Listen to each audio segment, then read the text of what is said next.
అతి కష్టమైన ఆహ్వానం ఇస్లాంలోకి రమ్మని, ఇస్లాంని స్వీకరించమని, దానిని దావా అంటారు. అతి కష్టమైన దావా ఏంటో తెలుసా?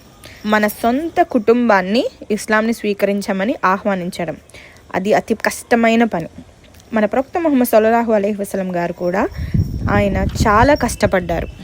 ఆయన తన సొంత మామయ్య గారిని ఇస్లాంని స్వీకరించమని, ఇస్లాం గురించి చెప్పటానికి ఉదయం లేచినప్పటి నుండి ఆ మామయ్య గారు చనిపోయేంత వరకు మన ప్రవక్త ముహమ్మద్ సల్లల్లాహు అలైహి వసల్లం గారు చాలా ప్రయత్నించారు.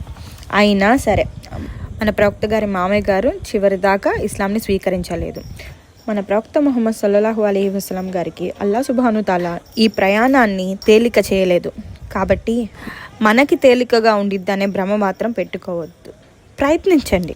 ప్రతి ఒక్క ప్రయత్నానికి ఆ అల్లాహ్ సుబ్హానహు తాలా మనకి ఇచ్చే పుణ్యం అతి విలువైనది. ఇన్షా అల్లా. ఆమీన్. అల్లాహ్ సుబ్హానహు తాలా మన ప్రయత్నాన్ని తేలిక చేయుగాక. ఆమీన్.